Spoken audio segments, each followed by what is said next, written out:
Man, it's like,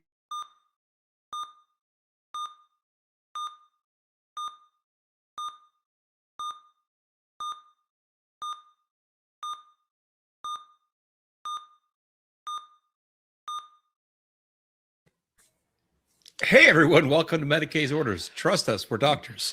Just not that kind of doctors. And we're back after our summer sabbatical, we're calling it. And I'm joined, of course, by Nathan and Francois. How you doing, boys? Doing great. Summer's almost half over. Actually, it is half over. It's terrible. It's August already. Well, now that I've left academia, it's like summer never really even existed. yeah, exactly. Fair enough. It's just normal months for me. You win some, you lose some. It's true. I mean, there was one time during my graduate school where I told my rotation advisor that I was taking spring break. And he was like, "Oh, appreciate the last spring break you ever get to take." And I was like, "Oh, thanks. Cool. Appreciate it. Bye." There are no more spring breaks. I work through all of them now, unfortunately. And I'm doing fine. August is going to be a busy Warhammer month. Yeah. Yeah. How's your last 3 weeks gone, Francois? I mean, I've played an unreasonable amount of Warhammer, which is kind of normal for me, but unreasonable for me, I mean. I think I'm averaging 5 games. I'm averaging over 2 games a day for the past 2-ish months. Yeah. It's a lot of Warhammer. Strangely, I'm not bored of it yet. That is so many games of Warhammer, I won't lie. Yeah. I love you, but when you logged on, I was like, that looks like a man that's been playing a lot of 40K. That's why I haven't shaved. I know.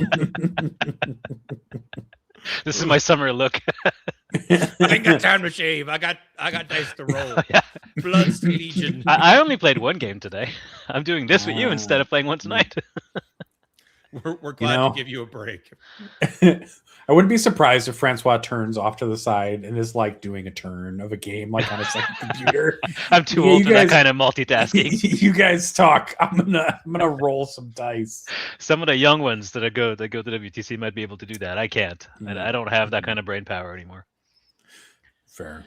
How about you, Seth? How are you doing these last 3 weeks? Yeah, I was like, how long's it been? Well, I know you've played Warhammer because you've talked about it. I have. Work has been really busy because we had like just a lot of people out on vacation and then a lot of people out for not planned reasons. And we had like our annual like accreditation inspection at our hospital. So it was like, what if there was a lot of extra work, less staff, and everyone just generally having twice the normal stress level. I'm hoping we're past all that now. The boss is back tomorrow, so like maybe we'll find out. So that has dug into a lot of my spare time because I've been going in early a few days and staying late. But I still got plenty of chance to play some 40K with them orcs because I'm still a good orc player. I guess I like orcs. This past weekend, actually, I went and played at an RTT, and I brought the Cult of Speed Disruption list, and I went second every game, which was a little frustrating. Yeah, that was much better when you go first. Yeah, well, so Francois was like in the group chat where one of his Canadian friends, Chase, had told me about the list. And he was explaining how the list plays go first, and I was like, I can't even experience. I don't even get to do the thing. It's quite a rush when you go first to that list, though, because you're basically covering the entire table. Well, and then I sent you guys the picture of like top of 1 in the last game against my friend who was playing EC on like sweeping engagement, and he literally was just charging everything in my deployment zone top of 1, and we were just like he's like, you can fall back and shoot and charge. I was like, with a good chunk of my units, yeah. And he's like, so can I. So it was just this really weird game of just constantly like jumping all over each other. Eventually we got out of the jail, but yeah, had fun. Did 3-0 with that. So I don't know. Maybe that'll be what I want to take to Ottawa because maybe orcs are a little too good. Shut up. Nathan, I'm gonna slip you a nice $5. You keep cooking them stats for me. Thanks, buddy. If you can send me $5 per hour, I delay doing the stats. How does that sound? Ooh, you know. It's gonna get expensive quickly if you want it to last till Ottawa. Yeah, maybe I might have some production coming my way from work, so you know. Seth's entire like bonus just slides into my bank account to not do the stats. Oh yeah, so that's been that. I had to replace a dishwasher, so you know, manual house labor, but that's done. So now we have a nice dishwasher. Ooh-ah. Does it sing at you when it's done, basically? No. In fact, that was one of the important points because our washer and dryer sing at us. In fact, the washer and dryer sing in such a long, like, elaborate jingle. I'm fairly certain whoever wrote that jingle just like, I really wanted to be a composer, but my parents made me go to electrical engineering school or something like that instead. It's so unique. I was staying at a friend's house once and he had the same brand. It's Samsung, by the way. Don't get Samsung. He had a dishwasher that was Samsung, and like I was in his guest room that was like next to the kitchen, and I heard that go off. I was like, "You have a Samsung?" And he's like, "Yeah, I do." You can tell he's like, "Yeah." Our oven sings at us when. And it has two distinct sounds. One's for the timer and one's for the preheating being done. But it sings when this makes either of a those single things beep. happen. That's it. Just goes beep and then just pops the door up when it's done. That's much better. Yeah. Yes. I do get a little tired of like it playing it. Also, it doesn't play it once. It plays it once, pauses for 5 seconds, and then plays the song again. Yeah, again, someone at these companies just really had a dream of being a music composer, and instead they're stuck writing jingles for washing machines and dishwashers and ovens. It's the only way to get the creative juices out, apparently. Fair. See? KR knows. All right. Nathan, what have you been up to? I've been busy with family, basically visiting Chicago on and off, like and dropping in unannounced, apparently. Like 24, 48 hours notice at most. They're like, hey, can we stay with you? And it's like, guys, can we plan things like a week in advance, 2 weeks in advance, anything? Any amount of time is better than you telling me and then me needing to like change a whole weekend of plans. But I don't know. It seems that we're done with that for a while. Now we just have some like travel and then it's Ottawa in a few weeks, which is fine. I've played some games with Plague Legion, which has been fun. I put Horticulus Slimex, who I never pictured using a named Nurgle character ever again other than Rodriguez. Like most of the non-greater demon named characters are bad or indifferent. And Horticulus Slimex, for some reason, is AP 4 flat 3 damage on his extra attacks. Well, and he leads Beasts of Nurgle. Which is extra funny. Yes. And he himself is still AP 2 flat 3 damage. So it's not like he's bad. And then Rodriguez can point at something he's upset at, and then all of a sudden he's flat 4 damage into stuff, and he's just killing all sorts of nonsense by himself. This is the dude on the snail, right? Yes, the dude on the snail. Yeah. His snail has an AP 4 flat 3 damage attack that hits on 4s, and his strength like 7 or something like that. Yep, I played Plague Legion at an entire team event recently, and I never want to do that again. That was incredibly boring. I did. Oh, you're gonna love this. Last round, I played a mirror. It was Plague Legion into Plague Legion. No.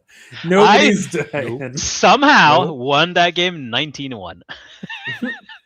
Man, I want to point out that you psyops us in our own team, like our own backstage chat, talking about these big birds and this Plague Legion. Then boom, WTC list live, and look who's on Blood Legion.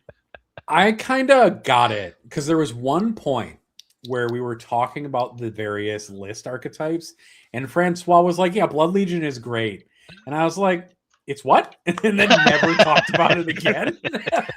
Legion's awesome, guys. That one little hit slipped out. He played like one game, and he was like, "Yeah, I'm just testing Blood Legion today, guys." Like, and I was like, and then crickets. Nobody just tests Blood Legion. But that list also looks a lot of fun. I'm going to try it. Very fun. I'm going to try it this week. I have no earthly clue. I assume it's run at things and punch them with corn shit. Mostly. I mean, you get a +3" out of Deep Strike charge with like a 6-man plus a character. Yep. You get a like reactive move. Like Blood Crusher's doing that? Blood crushers. Okay. You get you can put a +2 like charge enhancement on a Skullmaster who joins blood crushers who have an instrument of chaos, so you had +3 total. I don't like that. So you're charging on 6 inches out of deep strike into somebody, which is great. And there's other stuff you have fight on death access. You have a surge move across your whole army is the detachment rule. Yep. When somebody ends within 8 inches of you, you can surge d6 inches. And because engagement is that always existed, but because the engagement is 2 inches now, well, surges are much more powerful. Yeah, because sometimes even if they stop at just under 8, you roll a 6 and you're in engagement. And then you have activated just by moving near you. Yeah, if you end any movement in your movement phase, that includes disembark moves because they're moves. That includes ingress moves. So if you have a 6-inch ingress, it triggers the surge. And you go d6. And then the other cool thing about the other guy with the brazen maw enhancement is that works on heroic intervention. So you get +3 inches to your heroic intervention charge. And then you do impact you just don't fail when you do the 6-inch charge into anybody because you're rolling a 3 to get into engagement essentially. So it's quite good. I mean, the army is 2s exist. No, because you get +3, so you can't fail. You can't fail. We said 6-inch. If you're 6 plus. Oh, okay. Yes. Yes. If you're rolling the maximum, you can't fail it though. What's funny is if you roll boxcars and you get a 15-inch charge, you still can only declare something that wasn't 12. Yes, you still have that limitation. That's come up a few times. And then you pair it with cavalcade because it's a 2. But can't hold on? You could definitely charge something that was within 12 and then pile into something. Oh yeah, outside. Yeah. There are ways around it, but you can't take advantage go of your bullshit. Got it. I mean, you can overkill the fuck out of something in the charge phase and then overrun. Yeah, I got to do an overrun for the first time. Overruns are so much fun. They're great. It was great. And then you have Red Masters who just point at something and go, now you're damage +1 or +2. Yep. That's when you have 2 Red Masters and they both point at something. Yeah. Because Quinn in chat is pointing out that David Gaillard and I collaborated on this list because Canada and New Zealand were collaborating for WTC. And so he and I have been doing a lot of testing with it. There's by nature mean that then the US and Australia had to collaborate? The US collaborated with Scotland, I believe. Well, I just meant if each country's respective hat. Oh, that's not how this works. Jesus Christ. The other cool one is that there's a 2 CP detachment to charge people who've fallen back if you're like within range, which is cute. It's not something that comes up very often because you don't really have a good way to generate CP in the army. But here's a fun thing though. If any of your unit can charge something that fell back, it doesn't have to be the one that they fell back from. True, it's anything within 6 inches. Yeah. There is a slight assumption there that you have touched something in combat and it's not dead. That can happen. It does happen. You'd have to. Sometimes you kill something, then you consolidate into something else, and then that thing is alive. And you do have advance in charge and some other stuff. So it's a good. Blood Legion's a good detachment. It's better when you pair it with cavalcade. I believe you told me it was Purge. It is Purge. I am the only Purge default on the Canadian roster, which most teams have identified that Purge is not great, but this list does Purge pretty well. I feel like everyone said the other Purge that was running around was Cursed Legion. Yeah, Cursed Legion is also a very good Purge. Yeah, Cursed Legion is a really good Purge because it offensively just punches people all the way into the ground. Some people do a Demon Purge with Shadow Legion as well. That's pretty good. Shadow Legion and Blood Legion are the 2 most popular. In fact, you can basically take the same list and just change the detachment to Shadow Legion. It works not quite the same. You gain always advance in charge, and you gain access to the lands AP strat and other stuff that that Shadow Legion gives you, and you lose the surges and the charge you when you fall back strat. All right. Oh, sorry, and I forgot Legion of Excess. Legion of Excess is extremely popular at WTC. That is generally not played as Purge, though. Purge, however. No, it's. I mean, of the 3 demon detachments. Yes. It's mostly Legion, I think, of Excess. There's a few Plague Legion. There's a lot of Legion of Excess. Yeah, it's like Legion of Excess, then Blood Legion, and then maybe Shadow, and then Plague. I think that might be the order. There's not that many Blood Legion. Maybe it's just the 2 of you. I thought there was at least 3. I think it's just the 2 of us. There might be a third, but I think it's just the 2 of us. So the big question, Francois. Yep. Last year, triple Lancer, turn brain off, go forward. Yep. This year, how much brain is being turned off? Quite a bit of brain is being turned off. Yeah. The key with lists like these, the Lancers and the Blood Legion, is you have to turn off the part of your brain that says, "But what if this goes wrong?" Because that little voice that tells you, "But what if this goes wrong?" is going to be very loud when you're playing armies like that. But you have to take that voice and just smother it and go, "It's not going to go wrong," and trust that you're going to make all your charges, and then you win the game. The only decision is you don't always have to surge, right? That's the only decision point is, do I have to surge? Maybe I don't have to surge. And often you shouldn't. But I'm mostly playing Plague Legion right now in my test games. It's fun. I enjoy it. I did not enjoy my Defiler experience with it, which is fine. It just happens. Defilers are good at ignoring all the durability buffs that you have in the army. Yeah, if someone can meet the stat check, there's not much you can do often with that list. And also, it's very frustrating when they start passing all their battle shocks, because the whole shtick is to hand someone 25 battle shock tests in a game. And the one round that I lost at the team event, I got pasted 416 by EC, which in general EC can pass the damage check, but also I started counting after a while and just tallying it up, and he passed 20 of 21 battle shocks throughout the game. It's hard. When your entire shtick is it's rough. The games that I've absolutely won with Plague Legion have been the games where my opponent has failed battle shock tests, and those games you feel impressively powerful. You feel invulnerable even as you walk across the field and you're just picking up his models from being too close to the sloppity bile piper. He doesn't get to hold any objectives. Your stuff is, there's all sorts of mortal wounds from being in shadows that are happening because it's a take and hold army, and so it's really easy to get shadows everywhere. Yeah, I don't know. The army is fun. Sometimes you just beat people over the head with a stick because T13 is still a jerk with a 4-pin fold. Oh yeah. Having like 2 Greater Clean Ones and Rodigus just in a tight triangle holding hands walking in the middle is very fun. Yep. And you kind of need something like Horticulus in the army because you need something that can also do damage in theory. It can't. In theory, everything is theoretical damage with a Plague Legion. Yeah, I was lining up combos like having Plague Drones shoot to get wound rerolls, and then pointing with Rodigus, and then getting the crit 5s onto Plague Bearers, and all of that like super fancy jumping through oops to like do middling amounts of damage. Yeah. Occasionally, you hit something with Rodigus and he does +1 damage, and I did have Rodigus just straight up murk a Catan in melee combat. Yeah, because he goes to damage 4 on his 7 attacks, I think. Yeah, and all of a sudden I'm still was just like, but what if I died? People making fun of orc names, and then we've got all these ridiculous Nurgle demon names. They're even more ridiculous when you add AOS into it. They have even more silly names in AOS, is my understanding. But yeah, you got the Spoilpox Scrivener, the Sloppity Bile Piper. Poxbringer is pretty normal, and then you got Horticulus Slimex, of course. There used to be Plague Toads and things like that as well. Yeah, now you just have Plague Drones, which are big flies with Plague Bearers riding on top. Yep, the Plague Toads are the ones I miss. They looked cool. Yep, they did. But we got Beasts of Nurgle instead. True, and they're very good. So good that everybody takes them. So the fact that they can heal back to full if they're even down to 1 wound at the end of a phase can be very frustrating for your opponent. A friend of mine charged them with something and did impact mortals, and he was like, I did so many impact mortals. I was like, that's great. Cute.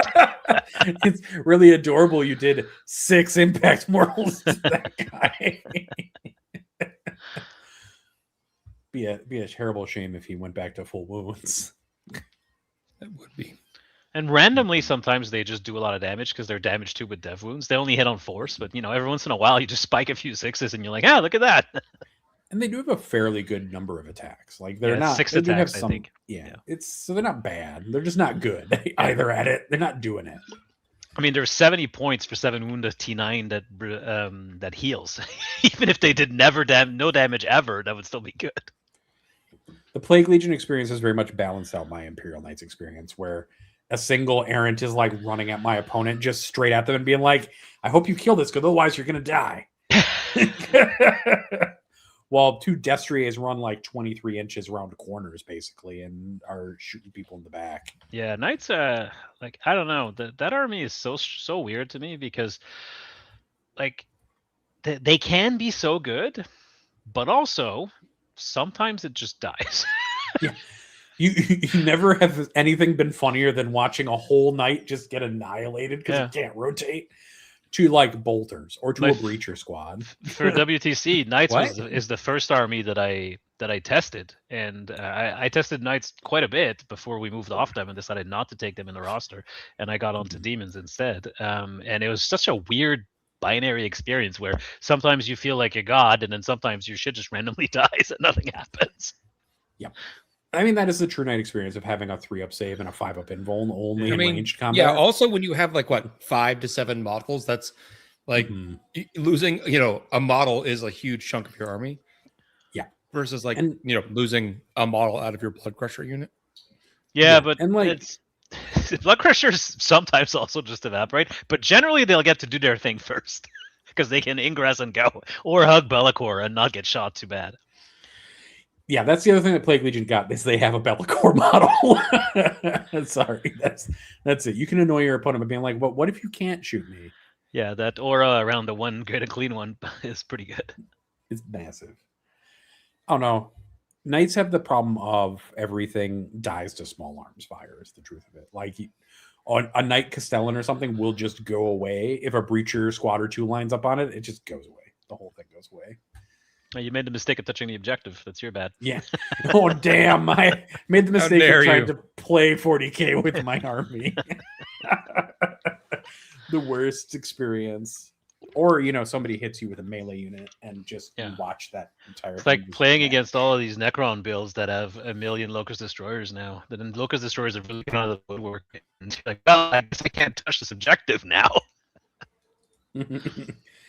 Yeah, touching objectives is very dangerous in Warhammer 40k. Probably the most dangerous thing you can do. If only there was a way to hide and touch no, son of a... Man, what if this game was all played at close to mid ranges and you just died? And what if objectives were separate from terrain? What's been the weird? So objectives did we not say this could have been a problem? I feel like we said that. Yeah, it would be less of a problem if we weren't stuck playing Dawn of War a third of the time. Yeah. You know what the other thing is? I think Seth is talking from some big orc privilege of being able to have like 150 models all with an invuln save, all beating the pants off somebody. Sir, I played Call of Disruption this past weekend. Thank you very much. Sure. What did that look like for you, Seth? Just curious. It was a lot of fucking models.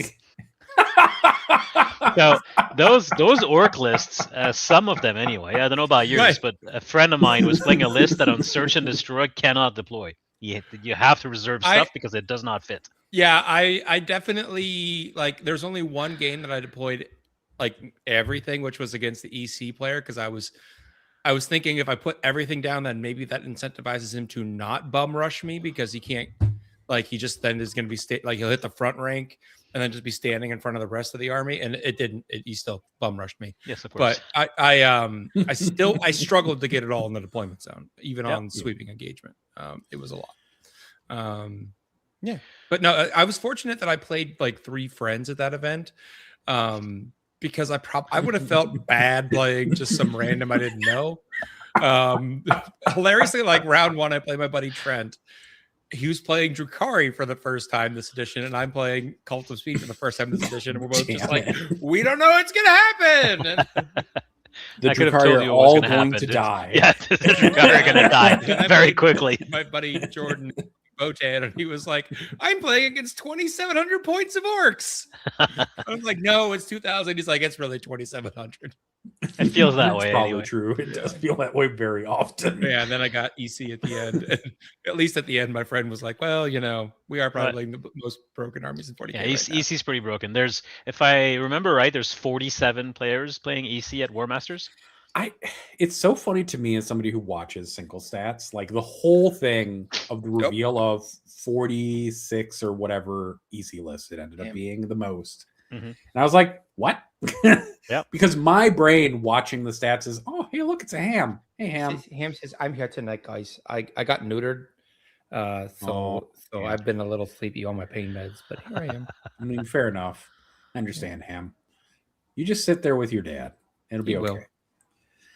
I was surprised because EC are doing middling to okay in the stats at best. Well, and like no, and part of that the defilers happened. Yeah, but they're still even in 11th edition kind of doing middling. But part of that is because people aren't playing them as much because WTC people are probably like not playing their top end lists all the time in singles events, and a lot of those are the top players. The top end list for EC is easy. It's been out there. It's the carnival with 30 to 40 demonettes, and you just leverage the sustained on the defiler autocannons.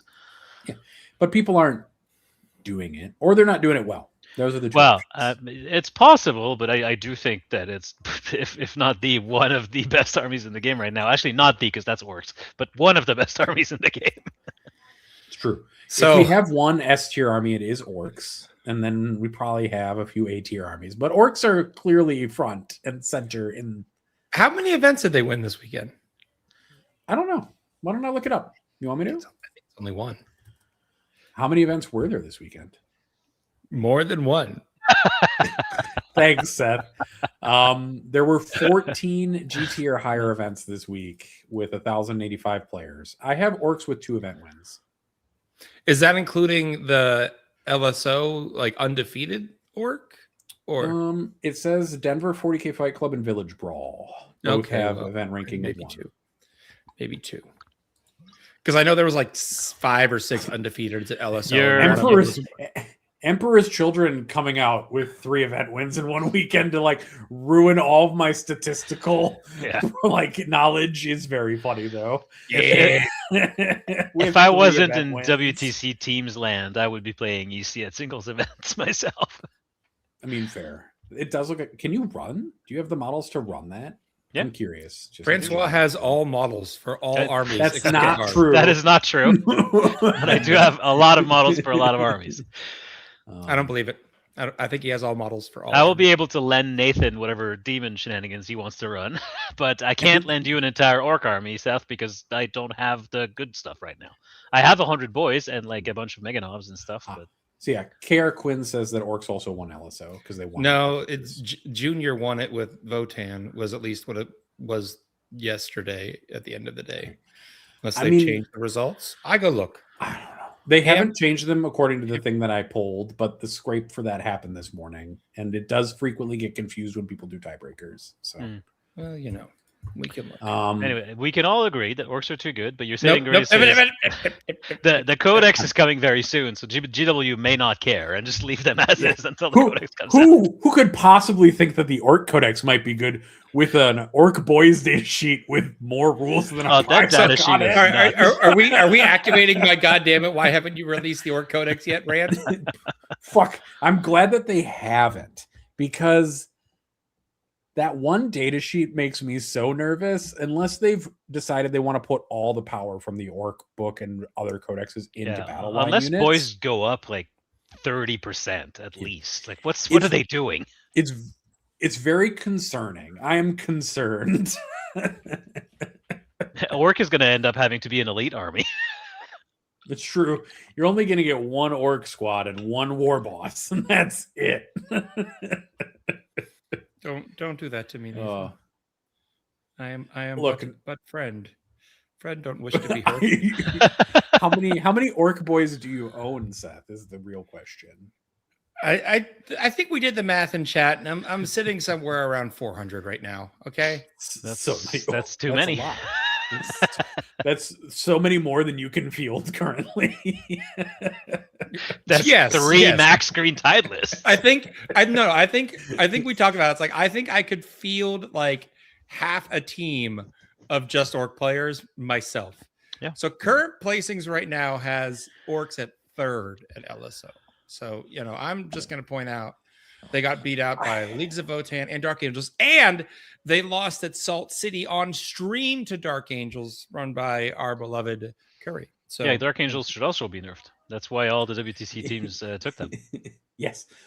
Let's not pause to say that there are other things that need to be fixed, Seth. No. Like, you can't there can be more than one problem at once. And while we're at it, let's hit excess too, but leave Blood Legion alone. So real talk, we were talking about in the backstage chat, because they haven't previewed Orcs yet, assuming there's like the 2-week pre-order.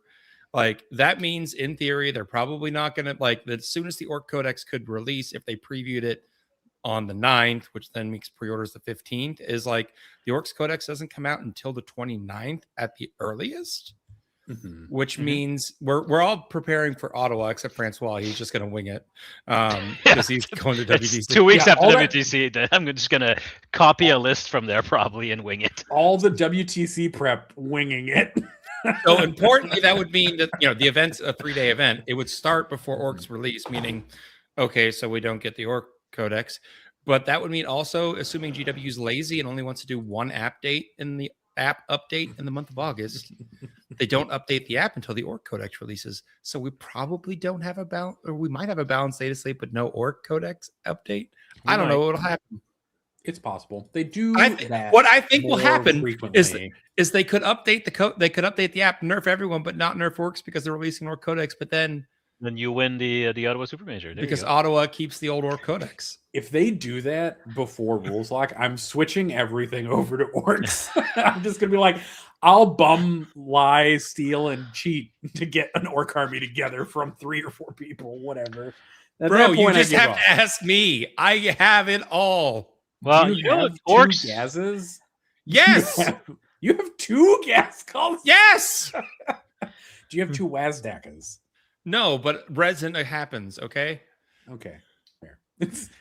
I like this plan of Nathan suddenly has Seth spawn more Orcs. I told you they literally I'm reorganizing my shelves. I'm printing a bunch of drawers. I think the Orcs are literally breeding. So like, why do I have like 6 battle wagons? Why do I have 6 battle wagons? You know why? Because once upon a time they were separate data sheets, and OCD Seth thought I need to have 3 of each variant, which means I need to have 9 plus 2 lifted droppas. So really I have 11, but I have 6 painted. I love that Seth has an actual warhorde sitting somewhere in his Well, closet. I do identify with that situation of sometimes finding models that I forgot I had in my pile in the basement. That does happen. I did that. Yeah. I did spring cleaning of my hobby closet and found like a whole army in there, and it was like, where'd this come from?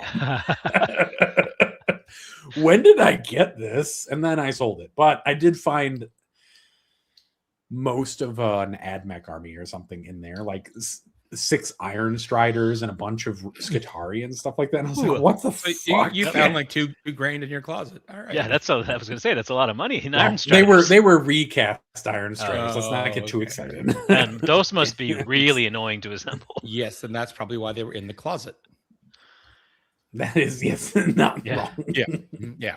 I hate assembling recast. It depends on the model. Yeah. Some of them are fine. Some of them are bad. I mean, anything with long, flat panels is rough, or anything with long, spindly sticks can be hard, but most stuff is okay. So basically, big, chunky organic things. Nid monsters, got it, but no tentacles. Tentacles, stabs. Oddly enough, like rhinos and things can be kind of annoying because they have long, flat panels on their sides. Yep. Mm-hmm. So you have to gap fill a lot. Out of curiosity, because as we approach a Codex release, they start pulling a lot of models from the online store. They have 51 listed, things on Buy Orcs online. How many are currently in stock? 17. 12. Okay, well, we're gonna throw out the first 4 because that's Orc Boys Paint, introductory set, starter set. So that's really what, 47 of the 47 kits. There's 1, 2, 3, 4, 5 that you can currently order on GW's website. The other 42 are temporarily out of stock. It's a big reboxing. Funny. It's a big reboxing. Yeah, that's a lot. There's ones that you're like, that they're not like replacing that model, they're clearly just reboxing it. But yeah, you're just like, whoa, that's a lot of shit, boys. Well, the guard players freaked out because they've been freaking out a lot recently, but specifically they freaked out because the Baneblade disappeared from the store for a while, and it was just a reboxing, although a very stupid reboxing because they removed the extra sprue. But I mean, it made sense from an economics point of view. Temporarily out of stock. WASDACA's out of stock? Yeah, the only things that you can currently get that are in stock on the US page is the Rocket Truck Squig Buggy, Orc Beast Snaggle Boys, Beast Boys, and the Kill Rig and the Hunter Rig, which is really actually one box, but they're just counting it as 2 different kits. The problem is nobody ever asks how's DACA. Well, so WASDACA could be truly out of stock because it's a recent kit, and maybe it's sold out. That's possible. Because it just came out a couple months ago, didn't it? We do know they're re-releasing Boys, right? So they're coming out with a multi-part Boys kit. They're probably getting just rid to of make me buy more fucking Boys. Yep, thanks, UW. Yeah, they're making you buy Boys. Yes, I have to have the sculpts, okay? You understand I had to resist buying the Start painting set because it has sculpts of Boys in it, right? Are all 400 of your Boys painted? Yes. And on 32s? Yes, that's what I'm trying to explain to you. I'm not counting the pile of unpainted 5th edition Boys. Okay, we should talk about that later. Maybe I'll just buy some of your Boys, Seth. I actually saw Seth experience physical pain at the thought of selling some of his children. Yeah, he doesn't really do that. To be clear, some of those Boys are actually like squads that my friends painted. So like there is some sentimental, this is why I have them. And like one's a squad from like a store that closed down and like gave me some of their display Boys. I meant some of your unpainted 5th edition Boys, Seth. I will bring you a garbage bag of them. I was tempted to put them in the dumpster. But I couldn't do that. I couldn't bring myself to do that. I'm gonna love this idea of you bringing them to Canada. Please do that. Please bring a pail of Boys for me to take home. Yeah, it's so funny. Hunter rigs and kill rigs are in stock, and beast bosses and beast snagga boys, but not Squig Hog Boys because we had to scoop those kits up and stick them in with the Eldar Exodites. Yeah. Who also, it's a reboxing because the Big Ed Boss Bunka is currently on. Oh yeah, there's like tons of stuff that came out like this past edition. Like the new Snickrot sculpt was this past edition. War Boss and Mega Armor. Like these were all things that like just came out with past edition. And like the Storm Boys and the Knobs and the old Gretchen sculpts, those are old. Like I could see them like they're going to have new Gretchen, and like I could see them replacing some of those older sculpts. I feel like we haven't seen all the reveals yet because GW said as much after the campaign that there was like more stuff still to come. I have heard the rumors I have heard is they're replacing the Burna / Luda kit. Yeah, that makes sense. The truck, the battle wagon, Storm Boys, and Knobs, because those are all like those are like 5th edition kits. And like there's a few other things that they could go through and update, but like Mega Knobs maybe. Mega Knobs are newer, but like Def Dreads and Killicans are also like that same era, but they look fine. Francois is dying. No, I just drank water down the wrong pipe. It's all that you rolled a 1, you missed. Is there any non-40K stuff we want to talk about? I feel like 40 minutes of 40K is a lot. Yeah, that's too much, but we haven't done this in a month, so that's true. We've got it built up. I saw Spider-Man over the weekend. Ooh, so did I. I took my kids. It was really good. I liked it a lot. I enjoyed it a lot. Yeah. I did. I think Spider-Man is my favorite and probably the only Marvel series that I currently like enough to see opening day. And so I saw it last Thursday, actually. It made $1 billion in its first weekend. So it did. Tom Holland is in all 5 of the top grossing films of all time for opening weekends. That's a nice little feather in your cap if you're Tom. You're like, is he the top 5 grossing films? That's me. I'm in all of them. And he also was in the Odyssey, so that's also. I saw the Odyssey. How was it, Seth? Okay, so I've never read the Odyssey, but I it's a 3,000-year-old story. We all kind of know the story. I would not have gone and seen it unless it was Christopher Nolan making it. I'm a Christopher Nolan fanboy. I make no excuse. So that was the only reason I wouldn't was going to go see it was from him. And it really didn't click for me, and like I was like, damn it, now I'm enjoying this until like 2/3 of the way through the movie. But yeah, I enjoyed it. But it was like towards like that last third before I finally was like, all right, Odysseus, I'm here with you. I'm here with you. I get what you're trying to do. Just it's all going fucking, pear-shaped on you, bud. Sorry. But yeah. I think that also let me enjoy it a bit more too, because I didn't literally know the ending. You know that is he going to make it home? Is he not going to make it home? Or like, yeah, I knew he was going to make it home. The story was, who knows, guys? There are no spoilers. Would he die when he story. got home? Would he survive? So there was a little bit of, I don't know. So that helped. But yeah, is his dog in the film? I remember his dog from reading the. Okay. The dog is in the film. I haven't seen the film, but I have read the Odyssey. The dog is in the film and does play an important part in the film. Yes. Just my wife is still traumatized by the Cersei scene with turning the guys into pigs, because that was real creepy. That's apparently a practical effect. Yeah, that was all practical. Yeah, it was fucking creepy. They actually turned them into pigs. This is what happened. No, she literally like stretches their faces and shit. Yeah. And they did that with practical. It was creepy. And so now we're like, I guess Christopher Nolan could do horror too if he wants to. So fuck. All right, that's a thing. I'm pretty sure Christopher Nolan can do whatever the hell he wants. Yeah, basically. Also true. Yeah. Also, welcome Daniel Paulini for joining during the least 40K associated of our shows.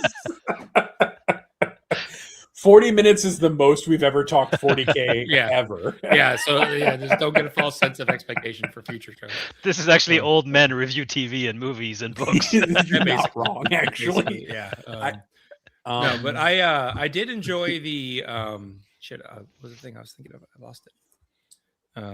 I like the Cyclops. The Cyclops was good and creepy looking. With because it has the sideways eye. Yeah, and it was a giant puppet, which was also fucking creepy. Crazy. Yeah, so they did a good job. I enjoyed it. Is it my favorite Nolan movie? Probably not. But I do love the backstory of always how these films get made. So Matt Damon, prior to being an Oppenheimer, told his wife in therapy, because she wanted him to like work less and spend more time with the family, that he would take a step back from acting unless Christopher Nolan called. And then Christopher Nolan said, I need you to play this important part in Oppenheimer. And he was like, hey, honey, remember that thing that we agreed to in therapy? Chris called. Cool. All right. Well, all right. Well, that was, okay. You did that role. And then again, makes the agreement with his wife. I'm going to spend time with the family, focus on the kids, like teenage daughters, spend some more time with them, blah, blah, blah, blah. Hey, honey, Christopher Nolan called. He wants me to play the lead in Odysseus. I'm pretty sure that Christopher Nolan is just trying to cause Matt Damon to get at this point, he's like, or secretly he's on the take from their marriage counselor. Yes, marriage counselor is like, I need them for more sessions. Chris, can you help me out? So I just enjoy that every time Matt Nolan's like, or not Matt Nolan. Although he guys, if he gets out by his wife, maybe he joins the Nolan family. But like Matt Damon is just like, I'm just trying to get out, like trying to get out of the mob. But every time he tries to get out of the mob, they just reel him back in. Yeah. I don't know. Other than that, I started reading The Hive, which is a 40K book, and then I started reading a book about the history of Sicily. Just Sicily specifically. It's good. It's a good book. It's fun so far. I forget how many books. I'm in Kane's Last Stand, which I feel like is like 6 or 7 books into the Kane series. Yeah, and there's like 7 or 10 more books after that. Yeah, there's a lot. I don't know. I'm good. I'm good for a bit still. I think I've read them all now, because I went through the 3 omnibuses, and then there was two more that were not part of an omnibus that I then bought and read. So I think I've read them all. That feels about right. They're good. 11 books. I enjoy them. Because like 3 per omnibus, right? Yeah. But and then there's like short stories also in the omnibus. Yeah, which aren't otherwise available normally. And are kind of fun, actually. Yeah. I finished the second omnibus and I had to stop because I was like, I've had so much Kane. I took a break in there. Yeah, I didn't read it. I will say that, like doing my listening, on the drives, like the Dungeon Crawler Card stuff, I didn't have to take a break. I just cruised through 8 books. I have taken breaks on some days from Kane. And I think that's okay. I have been enjoying Dungeon Crawler Carl. Oh, I was going to say you should read Hive just before we go too far. You should read Hive. It's really good. It's by Dan Abnett. It's great. Well, maybe that's going to be my plane ride to WTC book. You should. It's probably the best Warhammer 40K book I've read in quite a while. Oh, that's high praise. Yeah. Guess who's going to meet Matt Tinneman at the end of the month? This guy? This guy. This guy? Yeah. Yeah. Well, you're on my screen. You're pointing the other direction, but yeah. Yeah, it's same on my screen. I'm pointing towards. You're doing the thing that Innes was doing the other day, where he asks for screenshots. Oh, so hilariously, he's doing a book signing and like a just like meet and greet, hangout, whatever, before Dragon Con, which is the first weekend of September, and that's in Atlanta, and my wife and I are going to go to that. And so like the Wednesday before that, which is still, I guess, technically August, but whatever. He's doing this meet and greet at a local Baptist church.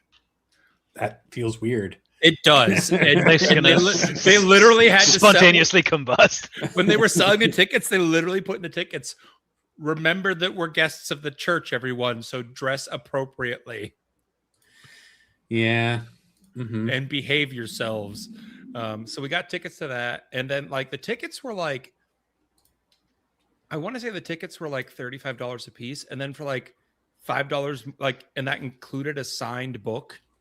And then for $5 more, you got to go do like hang out with him afterwards. And so my wife and I are going. Hilariously, my wife has still not read the books. So there's this like clock now of like, it will be really awkward if you show up to the meet and greet and get signed books and hang out with the author, having not read his material. No, I think that's funny this way. She also has agreed to cosplay as Donut at Dragon Con, and I've been working on my Carl cosplay. So I'm like, you're also going to be cosplaying as one of the main characters, having not read the book. There are many couples where one person is in a fandom and the other one is not, and it still participates with their partner. She has free will to do what she wants. I'm just like, just so you know. So she also has like listened. Like I think we did some other trip. We're just like hour or two in the car, and I like turn on the audiobook. I got you trapped. There you go. And she like by the time we like got back, she was like, I do think I enjoy this book series. I'm just being stubborn at this point. I'm like, okay, well, at least there's that. I enjoy that we're slowly entering Francois' villain era, by the way, as his room gets darker and darker and darker over the course of the show. And the light switch is like 20 feet that way, so I don't want to get up and go. We just have super villain Francois here during this story. I have a desk lamp I can turn on. No, you don't have to. It's fine. We like the ambiance of we're okay with dark brooding. Is that better? Yeah, it is. Now we can see your face. Look at that. No. And then, are you going again to see Denman, or just the one time, Seth? Have you signed up? So depending. So like so that'll get me so now like, all right, because your options were like getting book 1 or book 8, like hardback signed, and so we had 2 tickets. We got 1 of each. So cool. I'm like, all right. So that means I have the 1st and the 8th book signed. So I should 2 through 7. And I'm like, and I wanted to collect the hardbacks anyway for the Pineapple Cabaret anyway. So I was like, so I guess I should get those and take those to Dragon Con and get him to sign the rest. Yeah. Oh, and you also, when you do the meet and greet, you also get more things signed if you want. So I'm like, I think we need to bring 2 items from the sign. So I'm like, so I can get like, by the meet and greet alone, I can get like 6 of the 8 books signed. So I feel like I'm going to just bring the other 2 to Dragon Con to get him to sign the other 2. You should. Yeah. I don't know. We'll see. Dragon Con, if anyone hasn't been to it or knows about it, is like 80,000 people and spread out around town and spread out across like the hotel that they did like WCW in. Mm-hmm. There's like 4 other hotels of the same size in that area, and it's spread across all of those. And it's in August in downtown Atlanta, so it's fucking hot. Which is partly why I have pivoted to the Carl cosplay over my original plan, which was to do Alphonse Elric armor. And I was like, ooh, armor outside in that fucking heat, no thank you. Versus like shorts and a t-shirt with a vest on. Yes, I will do that. Yeah, I don't know. It like lines are forever there. So having already probably gone to a meet and greet. Depending on the line, I don't know. Also, they haven't released a schedule, so I don't know what days he's going to be where doing what. Like if there's going to be a day where he's like, yeah, I'm come over here and I'll sign shit or not. I do oddly think, based solely off the pricing of the tickets, if he's still not as big of an author to get crazy lines at DragonCon necessarily. I mean, he did just have like a huge thing at Gen Con with like the company that's doing the card game and the RPG. So yes, yeah, maybe. I don't know. It's always interesting to kind of figure out where kind of authors are at, like in their kind of like, because we all enjoy Dungeon Crawler Carl. We've all read his books in a even if Francois won't admit it. Yes. No, I admit it. I've read through all 8 in like almost a sitting. I just am honest in saying that it's the best bad writing I've ever read. He was very entertained. That's what I was very entertained. Yes. And we espouse it, but it's always interesting to learn how big or how small people kind of are relative to other authors. Because once you like kind of dive into something like that, you're like, these are great and amazing. Well, and then Facebook keeps feeding you stuff about Mechanism and Dungeon Crawler Carl, and like so you get the feeling that it's big, but you don't know because that's just the algorithm knowing that you want it and feeding it to you. 100%. They did announce for the I'm still confused with the choice of live action, but live action show that they will have Jeff Hayes be the voice of Donut, which is like good because impeccable. You literally could not have anyone else do that. Like it's a cat. You're going to have a voice actor for the cat. There is one man that has been the voice actor for everything that's ever been done for that particular character. Why would you recast him? He is here and available. So, and apparently Seth Green wants to be Mordecai. I can see that. That's pretty good. I can see that. Which that got my wife interested in reading, and I was like, "That's what got you." Seth Green likes it. So Mordecai is a pretty good character. I do enjoy Mordecai. I am officially now only in the top 2 Seths of my wife. I think of all of the characters in these books, I identify with Mordecai the most. True. I too am a tired PTA person. I'm too am a tired chaperone of these chaotic gremlins. You're like, God damn it! Would you guys just listen? Please Francois, just listen to me for once. Are you like the Mordecai on Team Canada? Is that what your role is? Are you the old man on Team Canada? Yes, by a significant margin. Our team, I think the age on our team goes from like 25 to 45, and I'm at one end of that spectrum. So when the Mordecai in the books will sit and while they're out doing nonsense, he's back in the safe room making potions. What is the Francois equivalent of sitting back in the safe room making potions while the team? I can tell you, it's sitting in the hotel lobby in Mechlin reading a book, because I've done that. I spent a lot of time just sitting in a hotel lobby and reading my book. It's very peaceful. It's a nice hotel. I like that hotel. It's the same one so every year that I've been to WTC in Mechlin, we've been in the same Holiday Inn Express. It's a good hotel. Yeah, I visited you there. It was nice. Yep. I looked at the weather forecast for Mechlin today, and that was a mistake because it's going to be 33 Celsius on day 1 of WTC. Every single time, heat wave. Yep. It's like you guys played it. To be fair, I think this is going to be heat wave number 7 for Europe this year. So it's like constant over there this summer. They're also on fire right now. Have you heard of this thing, Francois? It might be involved in this global warming.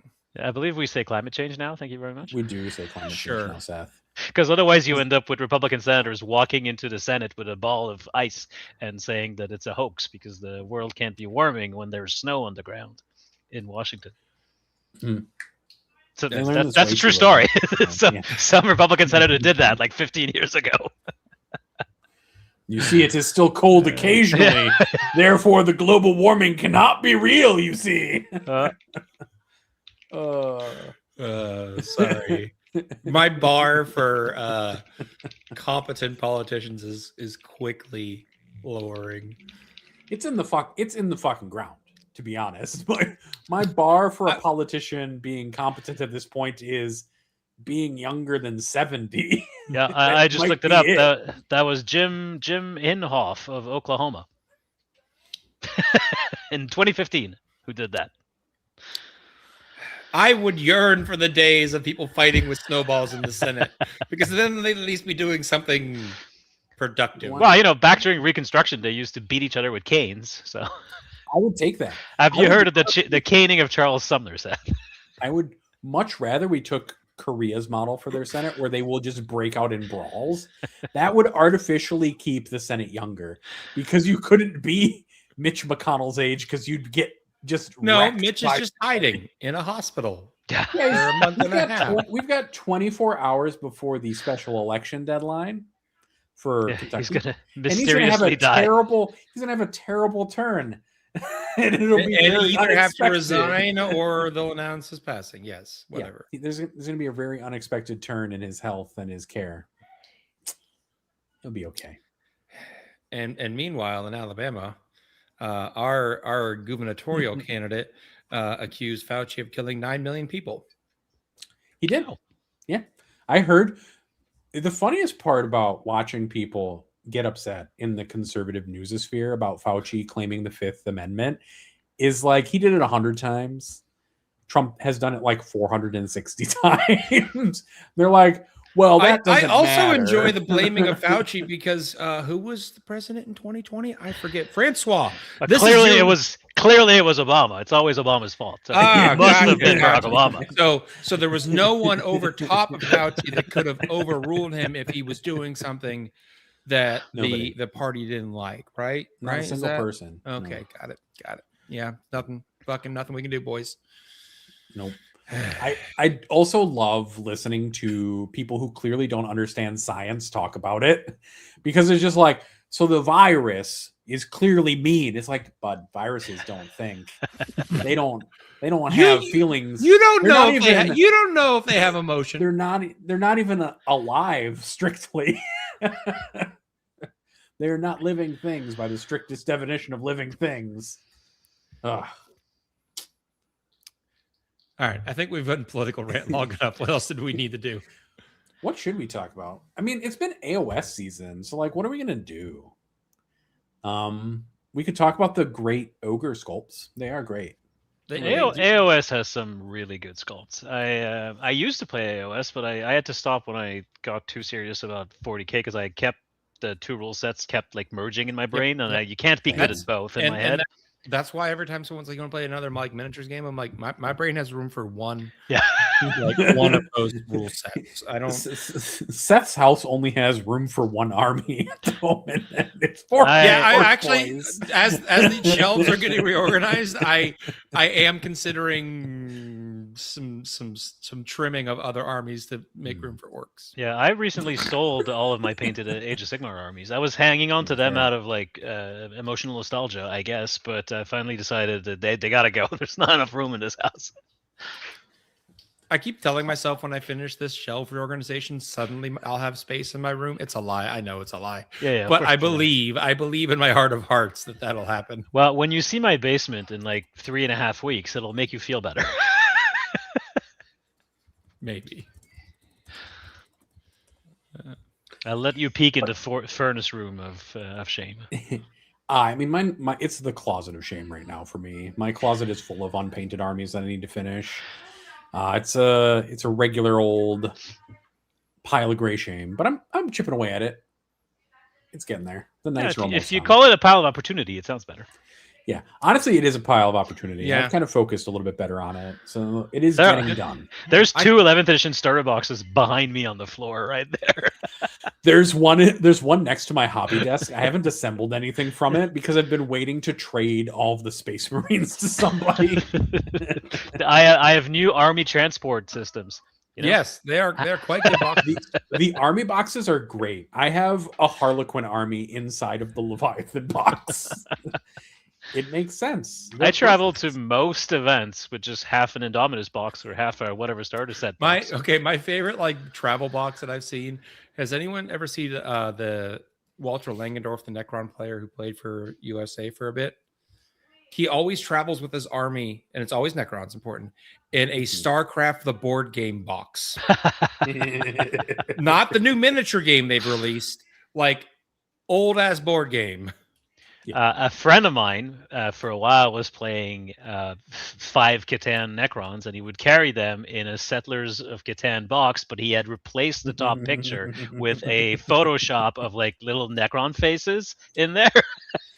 I love that so much. I mean, nothing beats though. There was one person at a WTC who like came to the event with all of his orcs in bags or something like that. Okay. So that you may be referring to a picture that I post very often on Discord, which is 3 years ago. Our orc player Careful! Every time you post a picture about WTC, you cause problems. So he traveled with his orc army in Ziploc bags in a carry-on, and under the Ziploc bags full of orc boys was an entire Necron army also in Ziploc bags the carry-on. One model broke. A single tomb blade lost a gun. That's the only thing that broke. Really? That's because crazy. Like orcs are fairly hardy. Like there's not too many spindly bits. Yeah.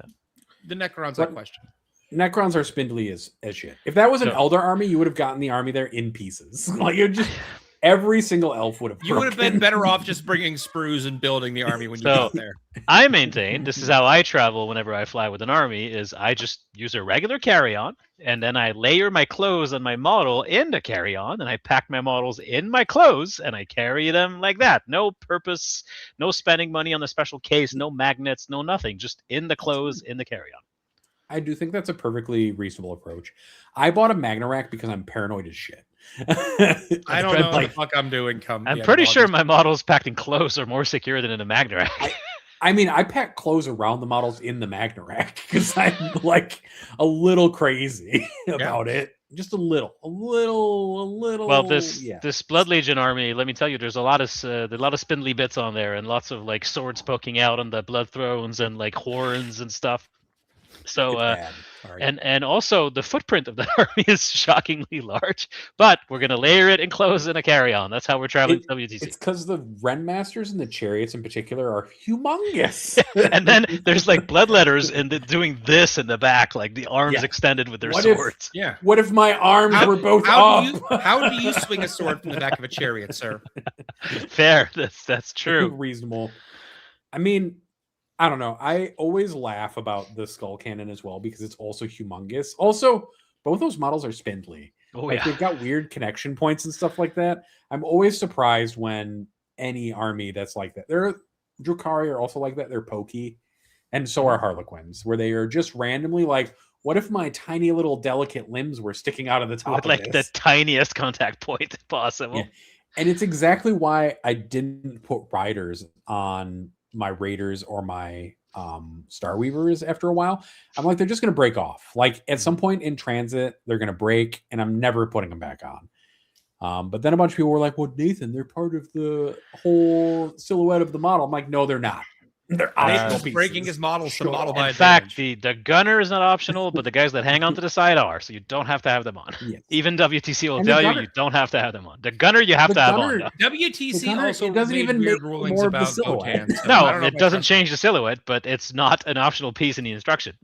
I had to have a very surreal conversation with our orc player this year, who it's his first the 40k WTC. He's done War Machines before, and he was very confused. Well, he said he was confused. I don't know what's confusing about it, but he was having trouble realizing that the orc truck kit instructions are, yes, they are very old, and yes, none of that stuff is optional. So yes, you have to have the assault ramps on the side of your truck modeled on for WTC, even though they don't do anything anymore. And yes, if you put a wrecking ball, it has to be on the model because it changes the footprint significantly. But the wrecking ball is actually a big deal. So, I was like, just follow the instructions. It's easy. The wrecking ball, I understand. The assault ramps are annoying. Also, I hope the truck is a better to build model this next edition. It would be hard to. God. It would be hard not to. They're so bad. Like, if number one worst assembly I've ever done is the Incar. Number 2 is the truck. Necron Tomb Blades. Tomb Blades are bad. I'll do more Tomb Blades before I do more old truck kits. I would do more. You probably have 12 trucks. I do, but that's a different discussion. So you don't need to do more. Totally different. How's this? Buying new trucks, Francois, specifically, I have 6 of the basic kits, Then there was 2 Forge World upgrade kits, so I did one of each of those. Then I did a 3D print because I thought it looked cool. Then I converted war tracks, the big tracks. The trikes, yep. The big tracks, the former Forge World kit that has now been Legends into trucks. So yeah, I have 12. Yeah, and he's going to buy more when the new truck model comes out. I am. I have a problem. I've literally already told my wife, like, my birthday is this month. I was like, don't bother getting me anything. I'm just gonna buy one of everything when GW releases. I'm gonna spend $1,000 on Orcs. I was just like, this is my birthday. I'm just, as soon as the pre-orders go up, I'm just ordering one of everything. Conservatively $1,000. I'm gonna start off there and we'll see what happens. Okay. But yeah, that was just like, yep, yeah, this is what I'm doing for 40 is buy an Orcs. Does your local store do for you what Dan the Red Dragon does for me? That is, when something comes out that he knows I'm going to want, he doesn't even talk to me, just sends me an invoice. No, my store owner doesn't know me that well, but anytime I've ever said I need this, he's like, I have you. See, Francois has a different kind of problem. Yeah. He has the problem of a regular at a bar who is always going to be there. So the bar puts his beer out before he gets I'm there. Like Norm at Cheers. Exactly. Well, that's a reference that nobody who's watching. You got it, and that's all that's important. That's because we're old guys.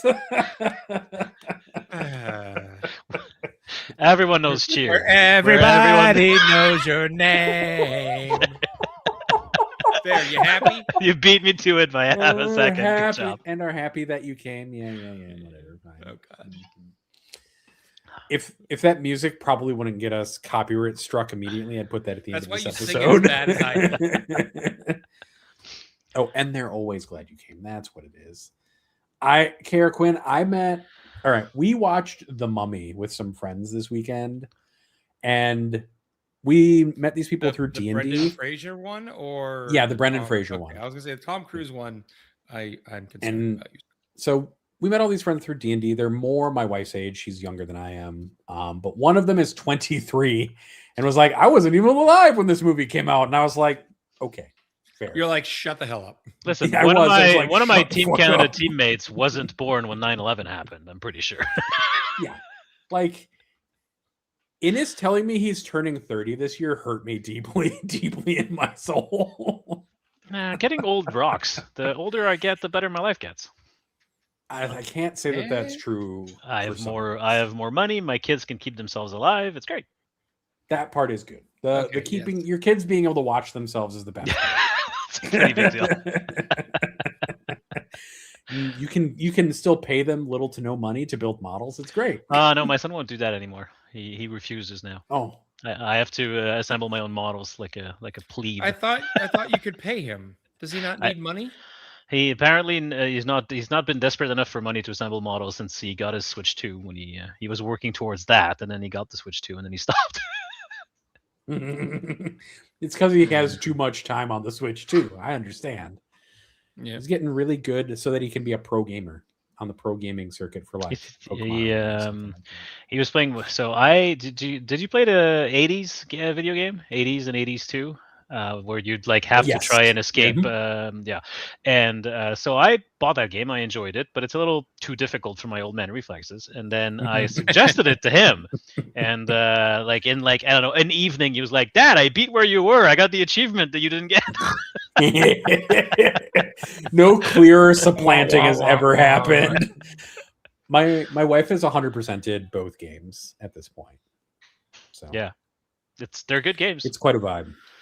I enjoy that as we all get older, we gravitate more towards like strategy turn-based games rather than action. Oh no! What I do is I play the AAA games, but I put them in story mode. Yes, we have talked about that. I haven't gotten old enough to apparently. And I'm not. I have no shame about this. I want to enjoy the story and not be stressed. If I'm playing video games, it's to relax, not want to throw my controller at my screen. The only game that's made me want to do that is Demon Souls. That's the only one. Those Souls games make me very upset. Yeah, they're not even that good, guys. I'm gonna put that out into the universe. They're not even that good. I don't understand the desire for self-flagellation. I guess I haven't enjoyed the Dark Souls one, but that's because I tried to play the Switch port of that. That was a bad idea. But then I played Elden Ring. I enjoyed Elden Ring. And then there was a Souls like called The Life of P, which is you're playing as Pinocchio. That's fun. I enjoyed that. Oh yeah, I tried that and refunded it immediately because I couldn't get past the first boss. I beat Elden Ring and I got to the end of it and I was like, I don't understand. Don't understand. It was pretty, but don't understand the story at all. I think the game am is I the Elden Lord? I don't fucking know. No, I played through it and I was like, this game's just overrated. Like I played through it because my friends insisted that it got better. Wow, Anthony's going to log on to the call in a minute and start. I don't care. Elden Ring is an overrated. He's going to come out of his own personal cone of silence. I'm going to go further. Elden Ring shouldn't have won Game of the Year. It shouldn't have. God of War was the better game. I did enjoy God of War. I played that. That's all there is to it. Yeah. I mean, that's. Oh, there's a game that I played at its regular difficulty. I decided to actually make myself go through it and enjoy the experience. It was Expedition 33. Yeah, but again, for the most part, turn-based. But that's correct. I've been playing Pal World. No, there's not. It's not turn-based. You've got like button combos you got to push. Those are quick time events. Francois, you should play Expedition 33. I have played it. I finished it. It's great. Yeah. It's like Francois would clearly love the most French game that's ever been made. It's just an excellent game, period. But yes, it's very sure. It so happens to be French. There's a character named Francois in that game. Yeah. I think it's like the turtle that's the friend of the balloon guy. Hey, you should take that representation as a Francois. That game is basically French for French counseling. There's a lot of grief in that game. Yes. Yes, the game is in fact mostly about grief. Yeah. Which does sound like a very French game. I really enjoyed the music in that game. It is beautiful. That game deserved Game of the Year when it won. Yes. By and Baldur's Gate. That was a great game. Baldur's Gate 3 is great. Another turn-based game. Again. I still can't get it. It doesn't click with me. What doesn't work for you? Tell me. I just have no interest in the world at all. That's fair. It is a very generic fantasy. Okay, hold on a second. I can accept not liking the kind of generic. Name them, and I wouldn't be able to identify them. How's that? I don't think that's true. I think you're lying to me. I cannot. I don't care about them. That's fair. All right. If you can just bounce off stuff. Yeah, I bounced hard. And it's okay. Times. We're all allowed to like and not like the things that we like and don't like.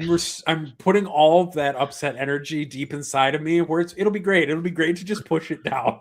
Yeah, and then it'll turn into a little tumor one day. Yeah. One day Seth's gonna be like sitting next to me in Mechlin and I'm just gonna yell at him. He's not gonna know why or how. Why am I being yelled at? Try not to smother him in his sleep when you're both in my basement in 3 weeks. I just wake up and he's got a pillow over my face. Seth Here's is for whatever the character's name. His name is Astarion, you bastard. Okay, you've given me some clues. It's a man.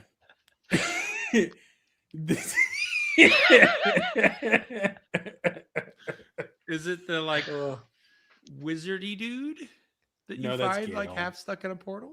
That's Gale. Is it the dude that tries to knife you stealthily, but then you're like, yes. okay. It's the vampire Astarion. Yes. He's a vampire? Wow, you bounced off that game early. Yeah, I did. That's like 2 long rests in. I haven't even made it to a town. Yeah, you bounced off in like the first 30 minutes of the game. Twice.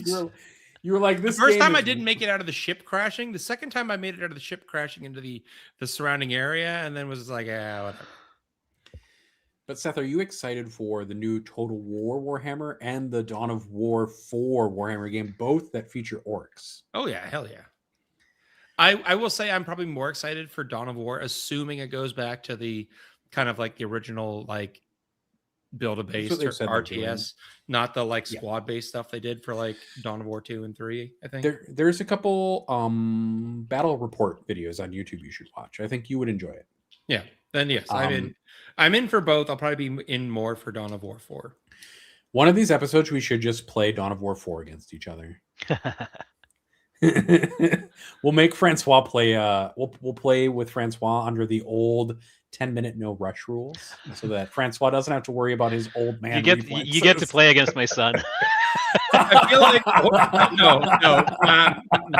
I'll bring in the ringer. No ringer. Just the puppeteering behind. Let's do Total War instead. We can play together that way, I suppose, technically. Yeah. Although we could also just play Total War against each other. I have so many hours in Total War, Warhammer. I don't really That's what we should understand the flanking and the ranking and whatever, but maybe 40K will click with me. I have played all 3 Total War games and enjoy them. I don't really have strategy. I just go, all the dudes go that way. That's very orky of you. Yeah, that's actually that's proper orky. Yeah. Like if I all go over there, where they are, we can beat them up. And there's the new Owlcat RPG also coming out for. It looks very good. I've played the beta for it, and It was way harder than Rogue Trader was. Yeah, I'm just gonna wait until I can copy paste a character build guide from the internet.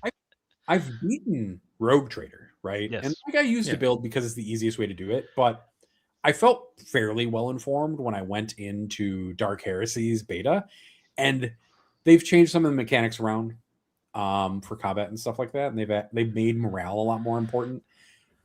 I've never needed to reload fights as often in any game in my life outside of an Elden Ring's Dark Souls Soul style game. I don't know, but for Total War, I've also put a ton of hours in it. I was playing a Karl Franz campaign last night. Nice. The worst campaign in the game. They suggest it for beginners, and I'm like, I don't know why. You started in the worst positioning in the game, and everything is on fire. You immediately get attacked by orcs. Everything is around you is on fire. The beastmen are coming. The goblins are coming. Festus is coming. Sylvania is coming from the right. From a narrative standpoint, I mean, they call it one of the 3 beginner-friendly campaigns. The other 2 I agree with. The other one, from a narrative standpoint, maybe? No, it's just brutal. It's a brutal campaign of the rest of the empire just needs to burn the ground around you while you try to somehow Shanghai your economy into shape. Fair enough. Yeah, and then spread outwards and try to kill everything later. I don't know. It's the hardest campaign that I've played in that game. I might be wrong. So again, take bodies. Go that way. Yeah. Yes, that is the orcs. If no work, restart.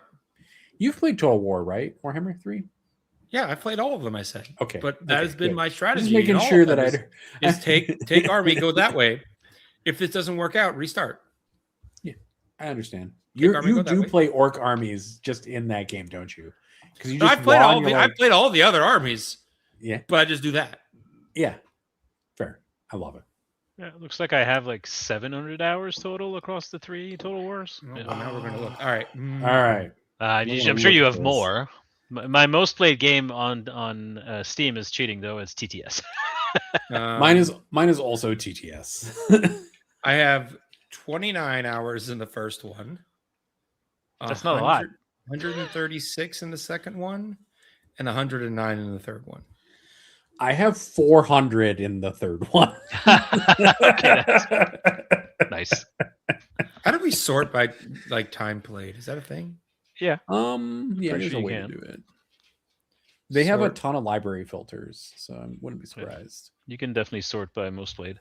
For me, it's TTS at 1,245 hours. Yeah, I've got 700 something in TTS.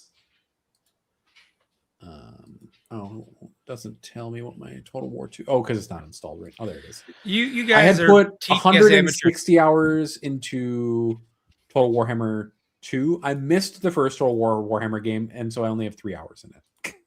I have 1,796 hours in TTS. I have 766.7. That's too many for all of us. says bad things about us that we have this many hours on TTS. I don't know. I was talking to somebody recently about TTS and why I play more TTS than other things. It's how many hours do you think I have in Megabonk?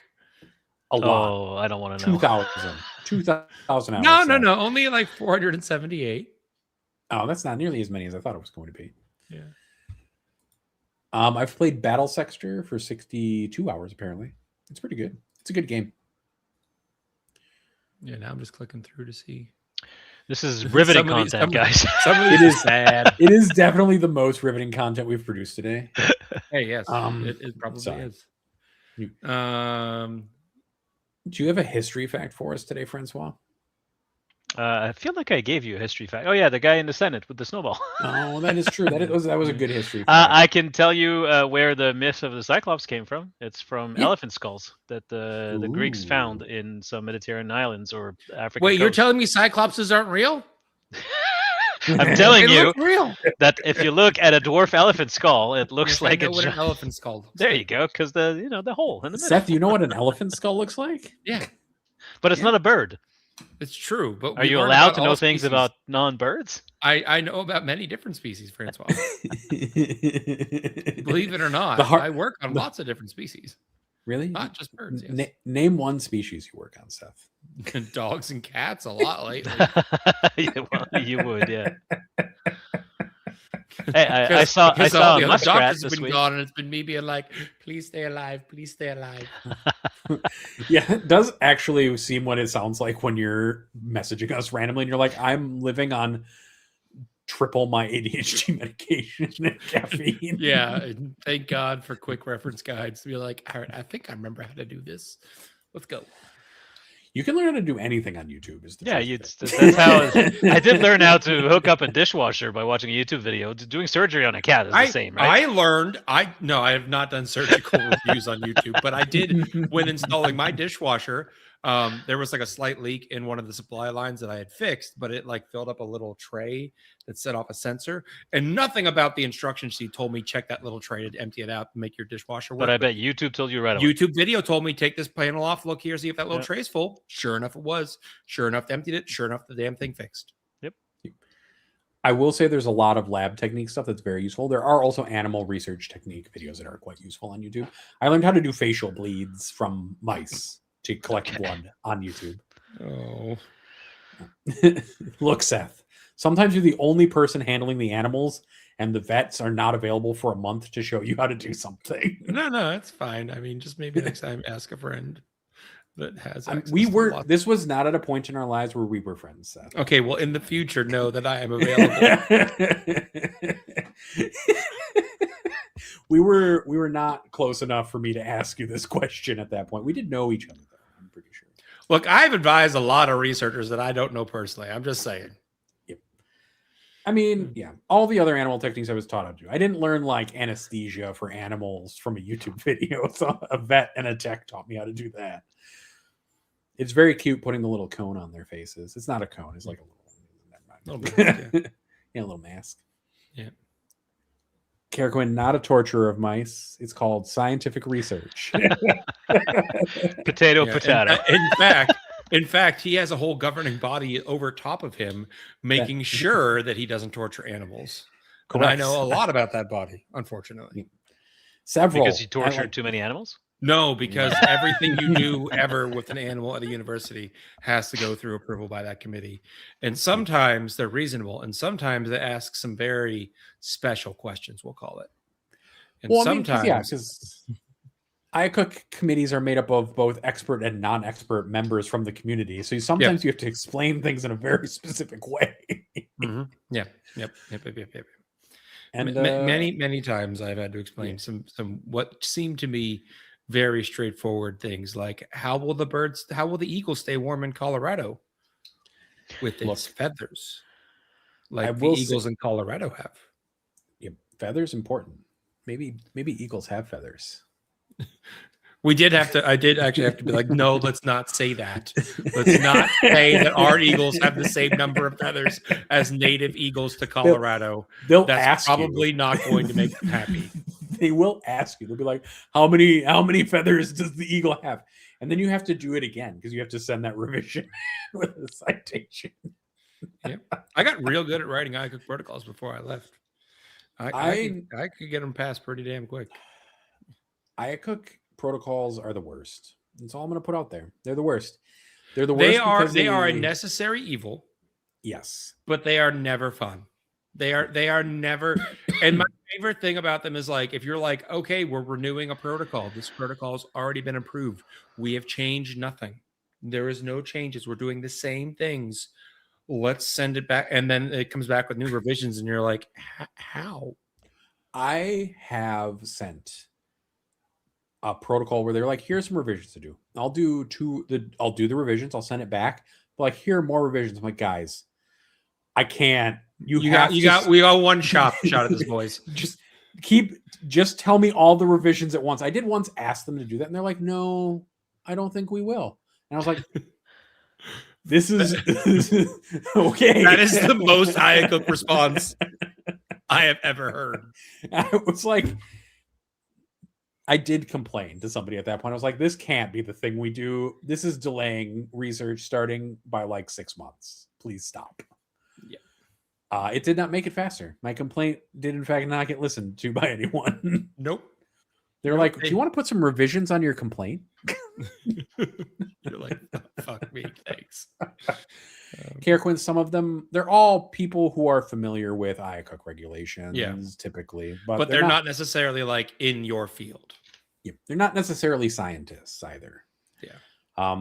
There are scientists and veterinarians on the committees who understand kind of the ins and outs of the research, but it is a requirement that non-scientists are on the IACUC committee. Yeah, it's there just to make sure the animals are being used appropriately and any distress or suffering is minimized. It has a good purpose. It is just like the most bureaucracy that has ever bureaucracy. It makes the IRS seem functional. Yeah, and like the process is necessary and a good thing to have. It is very much like requiring any other protections for any other groups of like humans for research purposes, to minimize suffering and to protect certain classes of individuals or animals. It is just also for animals specifically a nuisance in a lot of ways instead of a helpful thing. Because they're like, you can talk to us if you want to talk to us about these protocols. I'm like, but I don't want to because it's miserable. You make me sad. I don't want your expertise. Well, it's like the difference between like that and like a human protocol is like if you write a drug study for humans, you don't also then house the humans. Yep. And these animals that are being used for research are usually living on the university. And so there's also like, how are you housing them? How are you feeding them? How are you cleaning up after them? Do these things meet certain standards? What is, all the minutia when it comes to that, like, and you can't just be like, we're going to feed them the right amount of food. You have to be like, here's the documented right, yes, you have to go through every step. And the truth of it is like the university has animal care people who typically run all those things. And so there is like a standard operating procedure for mice as an example. Yes. Like I'm going to feed them dry food based off of the standard operating procedure for the animal house, what they do for mice consistently, constantly. This is way too much minutia about science. I checked out about 5 minutes ago. I'm going to be honest. This is exactly what everyone has signed up for. I fully snapped out of it. Was like, this is way too much information. Francois, that's what Seth does when you do it. Yes. Yeah, but my history facts last 20 seconds. It's like I fed into this for a very specific reason, Francois, because I finally found the subject that we could do it to you. Yeah, and I just sit there and suffer in silence because I'm a good friend to you, Seth. Do I not suffer in silence? No, you do not. You complain a lot, constantly. This is Francois yelling at you moment. Fair. Point taken. Do we have any questions, Nathan? Well, what do the mice say? Only their opinions matter. That's the question. It's really good that mice don't talk, is what I'll say. They talk if you'll listen. Yeah, they probably sound like that shoe that goes down in a vat of acid in Who Framed Roger Rabbit. Oh God. Sometimes they do, sure. Awkward silence. Is William King the best author GW ever had? From Tom H is the question for this week. I mean, I did enjoy the Felix and Gottschalk books.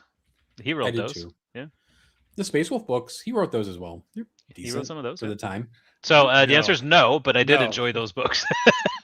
Is he the author of the Kane books? Then he's not the best. I'm sorry. That's Sandy Mitchell. Yeah, Sandy Mitchell's the best.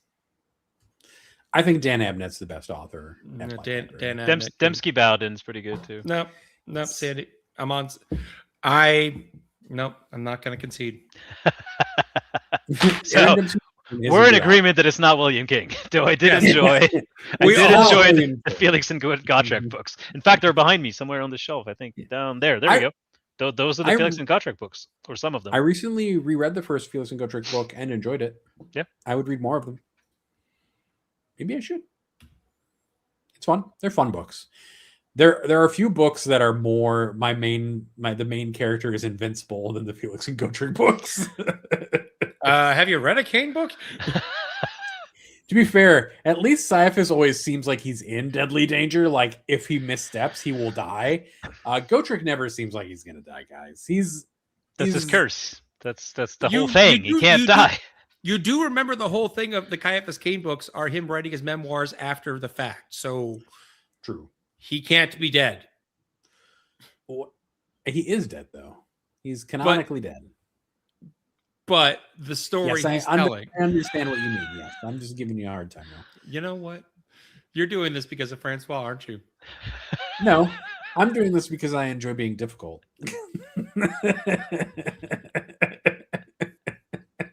I think that's a natural conclusion. Thank you, everybody, for. Oh, Isaac, what you can do to not be bored is you can find two of your friends and make a podcast with them. Or you can go back and listen to our discussion of the ICO protocols. You should. If you need that or to go to sleep, either of the two things Fair enough. appropriate. Following that, go read the Dungeon Crawler Carl books or the Caiaphas Kane books, and that'll keep you entertained. Yep. Or go read Easy. The Hive book by Dan Abnett. Also good. I We will also buy it on recommend Kindle Infinite right now, Divine. and I will read it on the plane to WTC. Excellent.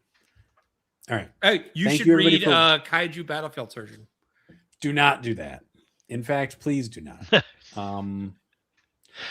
You're doing this because of Francois, right? Loud dinging noise. This is true. Me and Francois do share two brain cells that we swap across the border periodically.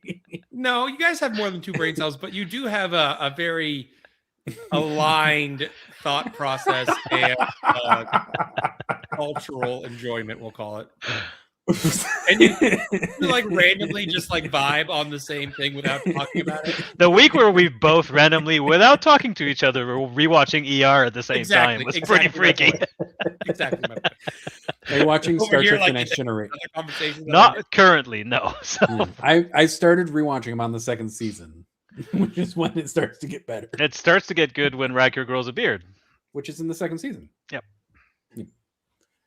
Seth, have you ever watched Star Trek? No, I have can't you ever remember watched what Chuck? Yes. I did actually watch an episode of Chuck. I'm the Oh. bridge between you. Oh no. So We've I talked I about remember. this. I remember no one We picked did the talk episode. about- That's why I haven't watched it yet. We have to pick an episode. Okay, we'll Yeah, pick an 'cause episode. You guys were like arguing about the first season's not good, but then where do I go? And so I left it. Our homework for the next bye week is to find an except for episode WTC for Seth. Francois. Well, that's during the bye week, so What play WTC, So, but then also think about 2 Star Trek. Mondays from now is the day that I fly back from WTC. So we'll see if I'm in any shape to do any of this. we'll find out. I Seth- think a Francois stream from the airport would be No, I'll be home. My flight Oh. flight lands on the Monday at 11 a.m. even better, even better. Even better. Seth, send us an episode of Chuck's that I need to watch, obviously, because I Well, need to you watch a said- specific episode. Okay, I've watched I- an episode. I watched the pilot. Yeah, that's what we said. My wife Oh. put a lot of research into what episode. She said the pilot. Okay. I'll watch it again then. That's Okay. what I'll do. All right. I'll watch it a second time. Good. We'll figure out an episode for you to watch from the second Okay. season. Okay. I think you were about to do some plugs or I something. was. I'm not even going to bother. I don't know why you guys are here. You know what to do. If anyone's still here, clearly they know what to do. I appreciate all 30 or so of you that were here for most of the time of this show. I love each and every one of you, even though I don't know who you are. I hope you do all the things for the socials, like and comment on the video. Join the Patreon if you have some cash and want to throw it our way. We appreciate it. Yeah. I hope you all have a lovely 2 weeks. If you're playing at WTC, good luck. If you're not playing at WTC, also good luck. If you're playing against Canada at WTC, I hope you trip. Canada's gonna win it all. Let's not go too far. We're gonna try our best. That was the most Canadian thing I've ever heard in my entire life. On that note, bye-bye. Cheers. Clerp.